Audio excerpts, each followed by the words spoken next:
Hello, welcome everyone to another FPL video. My name is Mo and today we'll be discussing the wildcard activation which potentially will be made by many FPL managers in Game Week 5. Now this was something which was a hot topic in my videos last week, which we discussed in detail with the streams and the videos that I made because I activated mine last week. But this week, again, there are many reasons that managers are now being forced to play it early than their original plans of maybe Game Week 7 and 8 or maybe down the line in maybe Game Week 13, 14.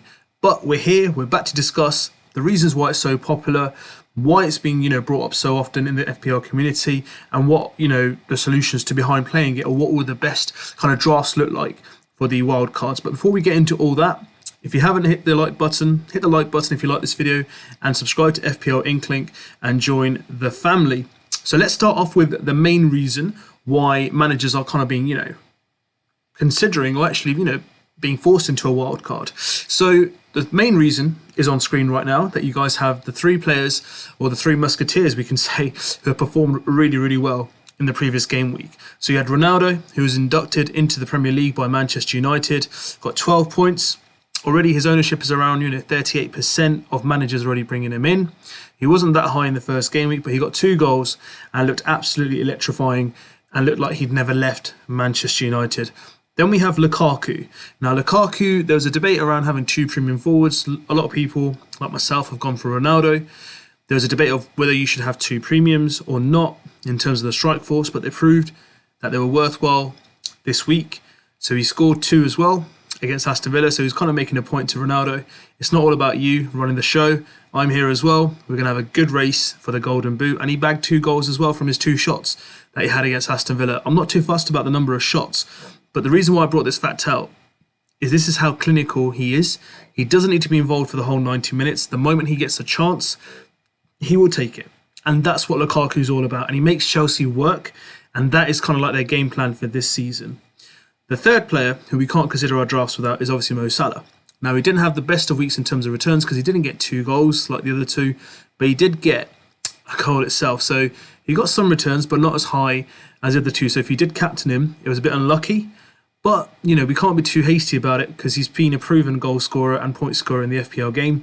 And with the game coming up against Crystal Palace at home this weekend, I make him a very, very solid choice for captaincy as well. So that's the good bits.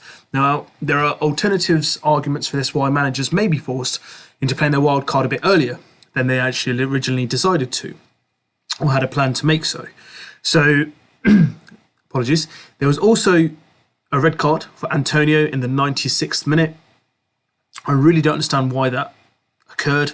Kind of lost his head, didn't he? He made that kind of rash challenge around the halfway line a little earlier before his second yellow, got booked, and kind of like the defender was looking at the bench going, yeah, I've got one over him. I've got him in the pocket. And then Antonio just lost his head. I think for the whole game, Southampton had a game plan to look after him, and they did a really good job because it was like his quietest game by far.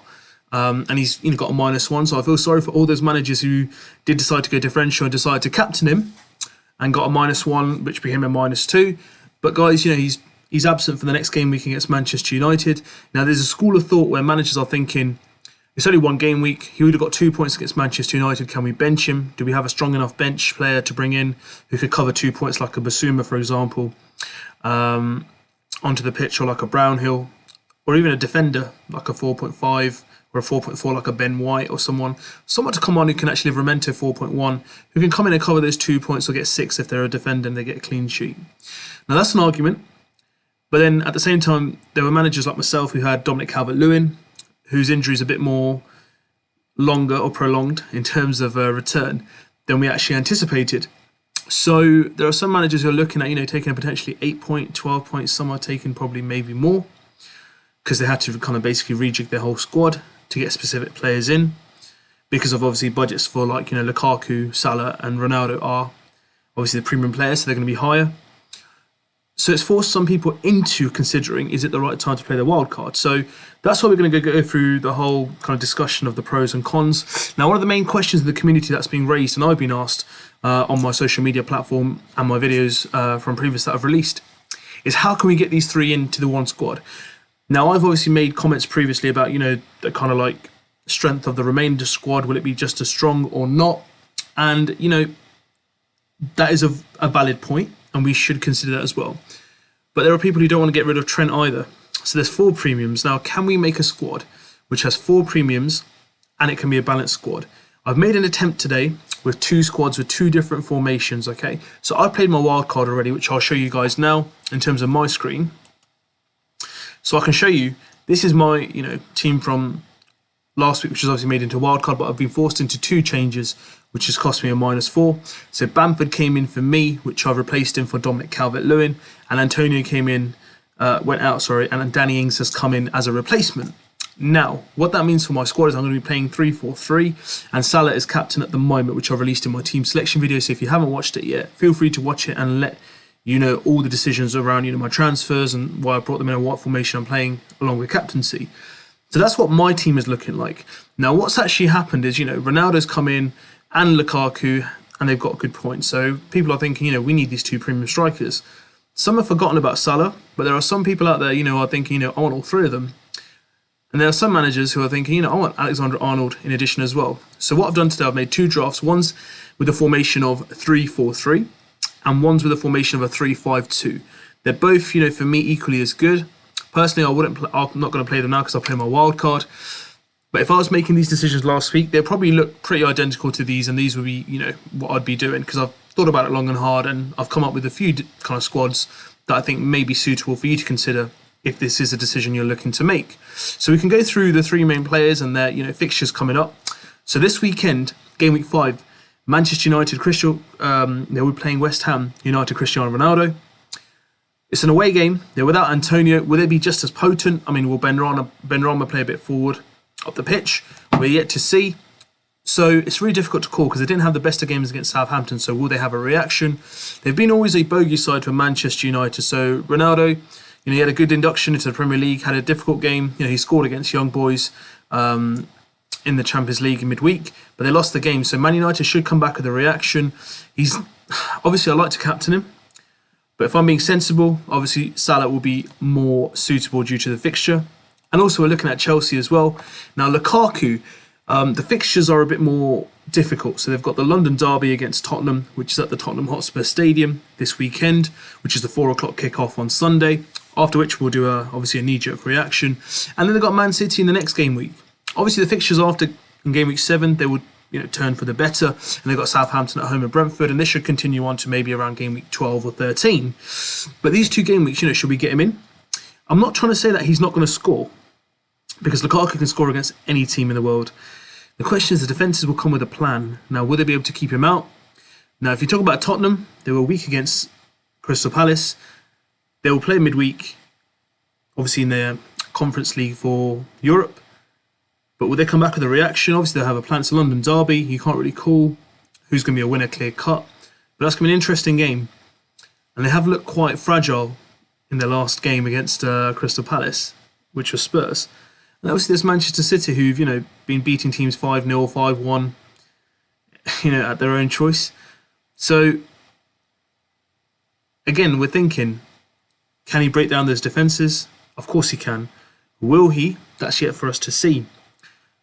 But he's played phenomenally since he's come into it. Even against Liverpool, where he didn't get a return, he did his job up front. And Chelsea kind of play through him now. So you've got players like Kovacic, Kante when he plays, Mason Mount, he was rested in the last game. So these players are now looking into him. Havertz as well. Lukaku is going to be the main point of where the goals are going to come from.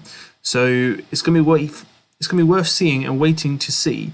Is he going to perform in these games that he has in the next 2 game weeks? This will define Chelsea's season. If they can come away unscathed in these 2 games, I think they're really, really on a good track to hopefully secure a title at the end of the season.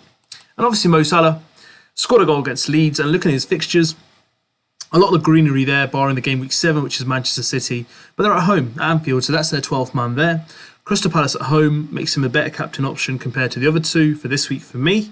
They've got Brentford away and Watford away. So the 2 promoted sides are being played. They're away, which might make it slightly difficult, but I expect them fully to come away with 3 points in both of those games. So that's why, Salah can't be potentially dropped. And that's another reason why people are thinking we can't drop Trent either. So this is the main reason why, managers are at the moment being forced into considering, can we get all 4 of them in? Is this possible? Will my overall team look weaker? Can I play this for a long period? Will it be a long-term plan or a short-term plan? Is it too much of a knee-jerk reaction? I'm not too sure.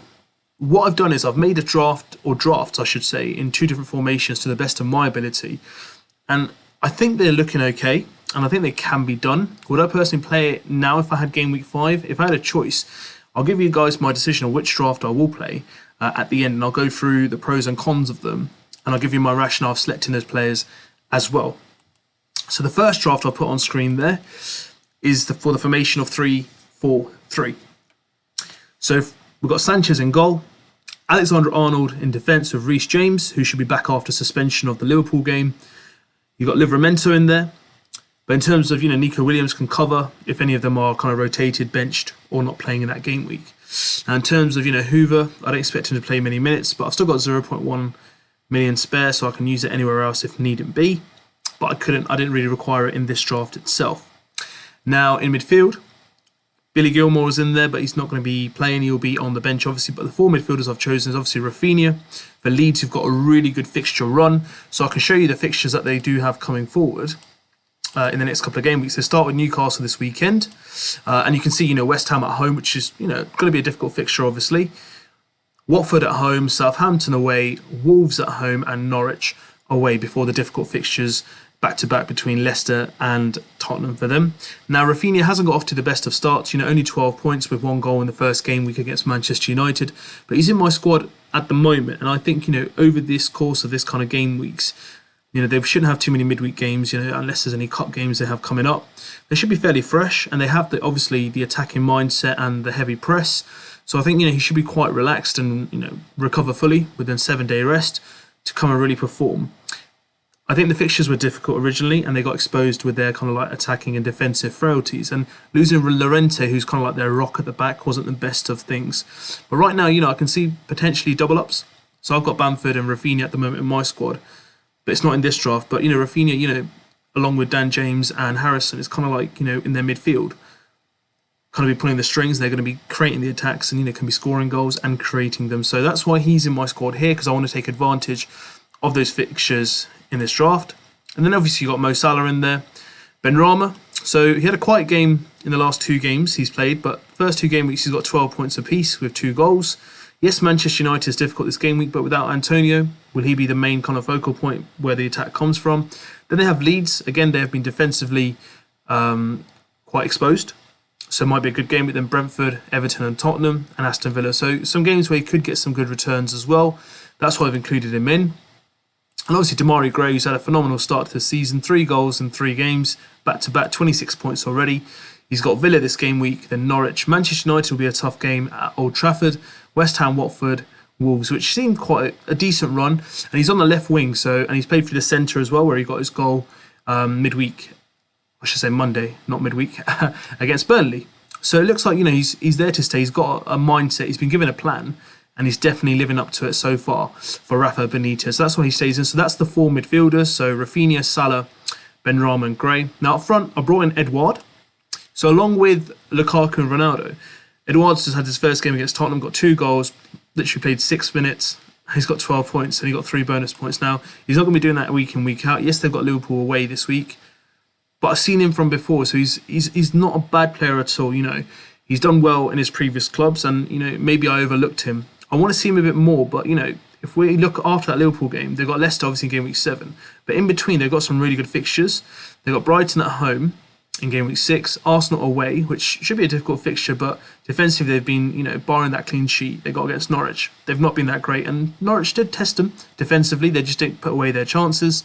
And they've got Newcastle after, they've got Man City, and then look at from 11 to 13, again, a lot of green in terms of Wolves, Burnley and Aston Villa. So he could be a great pick in terms of being, a differential, and he'll get minutes. Vieira's introduced him slowly, but with that bang, he probably will get more minutes over the game weeks. And then obviously we've got Lukaku and Ronaldo in as well. So what the team will look like will be obviously Sanchez in goal, Alexander-Arnold, James, Livramento.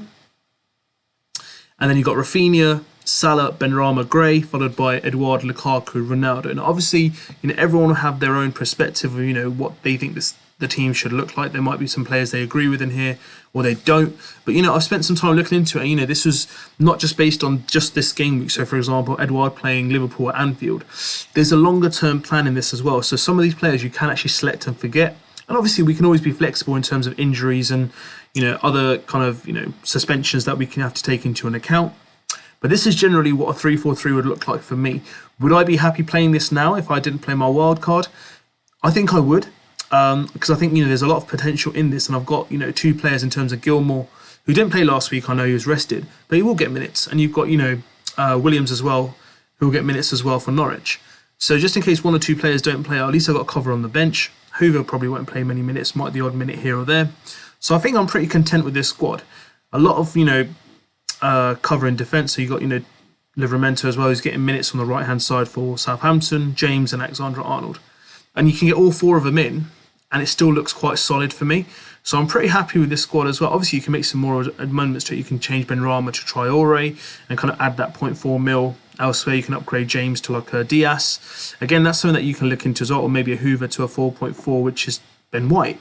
So there are options in this team, but this is what I thought, in terms of 3-4-3, which is the formation I'm playing, would look pretty content. I'd be pretty content with this personally, so I thought I'd share that with you guys. Now, the alternative was a 3-5-2. So a lot of managers that I've spoken to are, quite undecided on what formation to play. And there are some managers out there who are playing the 3-5-2 because they like to have that cover in the midfield, and they like to have their funds, pretty much invested heavily there. Now, I've managed to get all 4 of them again in my squad, but I've gone a bit different. Now, in goal, I've got Ramsdale. Now, Ramsdale played against Norwich, got a clean sheet. Got a clean sheet at West Brom in the League Cup.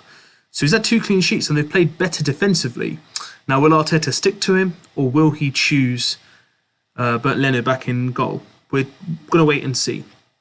But in terms of defence, so I can show you in terms of the defenders I've got, if I was to play this week, Alexander-Arnold, obviously. You've got Marcel from Wolves. Now, he's played pretty well, to be brutally honest, and he's shown a lot of potential. He got 2 assists on the weekend against Watford, and he got 13 points. Now, that won't be happening every single week, but for 4.6 mil, he's looked pretty decent in the first 4 game weeks. And look at the fixtures they have coming up. They've got Brentford at home this weekend, followed by Southampton, Newcastle, and Aston Villa, followed by Leeds, respectively. So, they've got Everton in game week 10, and then they've got another couple of good fixtures where there's Crystal Palace, West Ham, Norwich, and Burnley. So you can pretty much say that, from now to game week 14, he can be literally just settled in your squad. So that's a good big pick and forget. And the third one, obviously, is Livramento, and then you've got Ben White in there as well, so you can rotate between the 2. And obviously, Williams will get minutes here and there as well. Now, in terms of the midfield, I've gone for Wilfried Zaha. I watched him very closely this weekend, and he played really well against Tottenham. Yes, he's had a few quiet games to start off with, but they weren't easy games by any stretch of the imagination. They had Chelsea first game, which was difficult, which was at the Stamford Bridge, followed by Brentford, which they were at home. Against their first game back with the crowd, it was a promoted side who'd beaten Arsenal. It wasn't an easy game. And obviously they're kind of settling into the new manager and the style, so it takes a bit of time to settle into. Then West Ham, they drew 2-2, and he didn't get one of the goals or an assist. And then against Tottenham, he got a goal and an assist. So, he scored the penalty. So it shows that, he's growing in confidence. He looked really good in that game, by the way. Got a bit hot-headed when he got in a tangle with, I think it's Tanganga, who got sent off afterwards. But let's look at their fixtures again. We looked at this, obviously, for Edouard. But they're not too bad. Obviously, there's Liverpool, but there's a lot of green in there as well. So maybe, having him as a differential might be a good shout. Less than 5% of managers own him, and he does go big in certain games, and he will, potentially show some kind of form, and that's what Wilfried Zaha is all about. He's a bit hit and miss, but when he does perform well, he does go big. Obviously, I've kept Rafinha in there for the fixtures we've discussed already. Salah's in there. Now, I've put Traore in this one. Now, I know you guys know from my previous videos and that you guys have seen that, I'm not too keen on Traore. But again, we can't hide from the fixtures that we've just discussed. And he hasn't even, really hit the ground running. He's got no returns in terms of goals or an assist. So it's a good chance for him to really take advantage of these fixtures and, bring back some form. Again, less than 5% of managers own him, but we can't ignore the fixtures that they do have coming up. So that's why I've placed him in there. There is a chance that he can come good, and with the differential, it will help your ranking a lot. A lot of people are looking at Jimenez personally, but I put Traore in this draft because I wanted to make it a 3-5-2, and Demarai Grace remains in there. With obviously his fixtures coming up with Everton, until game week 10 they look pretty good. Regarding, barring the Manchester United game, they look pretty calm in playing that. Now, along with Lukaku and Ronaldo, I brought in Dennis. Now, Dennis has played pretty much every minute, barring the first game for Watford. Again, he's a good option to have on the bench. So if anyone gets rotated or benched or injured or suspended, you know that you've got someone to come on. And in terms of fixtures as well, Norwich, Newcastle, Leeds. Liverpool's a difficult game, Everton, Southampton, Arsenal. So it shows that, there's some really good games coming up. So how this would look would be Alexander-Arnold, Marcel, Livramento for me, Zaha, Rafinha, Salah, Traore, Gray, and up front I'll play Lukaku and Ronaldo. Then on the bench, you've got White, Dennis, and Williams. They're all players. So there's 15 players there. 14 will, I think, play. Obviously, Foster's backup goalkeeper, and he's got like an injury flag next to him as well. But I still think that's a really good squad in terms of depth as well. So that's what it would look like in a 3-5-2 situation. So I've thought about these squads. Look, you might have your disparities, you might have your differences in terms of what my thought process was. But there was a thought process behind this. I looked at some short-term planning, some long-term planning, and I've thought about if there are any reasons for me to play any transfers in the future. I had that in mind as well, with some obviously difficulty in fixtures, suspensions, and other things to consider in terms of injuries as well. So let's go back to my squad itself. So that's what my team looks like for this game week. So, there's a lot of discussion around, can you get all 4 of them in? I have tried, and I think they're pretty good squads, to be fair. Obviously, I'm not going to play them because I'm not intending to lose 28 or 32 points. But again, you can see the whole make-up shift of the squad. 7 or 8 players going out your squad. It makes your team look completely different. But what does this mean for you as a manager? Are you still going to hold back? Are you going to take a hit? That's your choice. But for me, any more than 8 points I can take, and that's pretty much the maximum. But 12 points, I'm thinking, do I need to take a 12-point hit? Or is this a time where I actually, force the wild card a bit earlier than usual? Some players are just putting Antonio on the bench. That's entirely their choice because they think it's just one game week. They don't expect him to score against Manchester United, so it's just 2 points. Why not cover that from another player from the bench? I fully understand that. But there's someone like Bamford who's got a game against Newcastle. Is it worth ignoring? That's something to think about. For you, I brought in Ings, who's playing Everton. Everton defensively haven't looked that great. Yes, they won against Burnley 3-1, but Burnley challenged them defensively. So he didn't score in the previous game against Chelsea, who subbed after 68 minutes. But I think Danny Ings has scored one of the goals of the season so far, and he's a proven goal scorer in the Premier League. It was a choice between him and Jimenez. Jimenez had the fixtures. Danny Ings has previous history, and I just have confidence in him. I just haven't seen it much from Jimenez yet. Look, I hope I'm proved wrong. He's a fantastic footballer and he deserves to do well. But for now, I haven't seen that much. And I'm not surprised if you do pick him because he's a great player before his injury. He just hasn't found that form just yet. But, it probably just takes one goal and then, the returns will come. But I've gone for Ings myself. So this is what my squad looks like. So let me know what your thoughts are. What are you considering in terms of wildcard? Are you looking to play it? I hope this video was useful. And I hope you got a bit more of an understanding of how you can potentially get, 4 premiums, including Trent, Salah, Ronaldo, and Lukaku into your squad. Captaincy, again, you can only captain one, so it becomes a bit of a debate. I think for this game week, it's pretty much nailed on to be Salah for most managers. And I think if you do decide to go differential and they don't pay off, it might be a big hit in terms of your red arrow going onto your ranking and you coming down. So that's something worth considering. But I do believe a lot of managers will captain Ronaldo. Potentially after the 3-0 defeat, for Spurs, there could be a likelihood some managers would like to go Lukaku because, they think he scored in the Champions League and scored against Aston Villa twice, so potentially they could choose him. I understand that fully. But, I've had some people go, they're going to captain Trent. Could be differential, but it's entirely fine. You can choose whoever you wish, but just remember, if you're going to choose someone, fully back it. Don't be afraid to, hit and miss because that's part of management. You'll get some decisions which, may not pay off, but some returns which do may benefit you in the long run in itself, and especially your rank overall. That will help massively as well. But again, let me know what your thoughts are. What your thoughts are around Ramsdale. Did you like that pick in there as well? Did you like the picks I've taken? Let me know what your thoughts are. Drop me a message on the video. Hit that like button. And if you haven't subscribed yet, hit that subscribe button. I'll be back with some more content soon. I'll be doing a deadline stream soon, and I'll do a knee-jerk reaction obviously as well with a captaincy video in between as well. But till then, I want you guys to take care and stay tuned for some more content.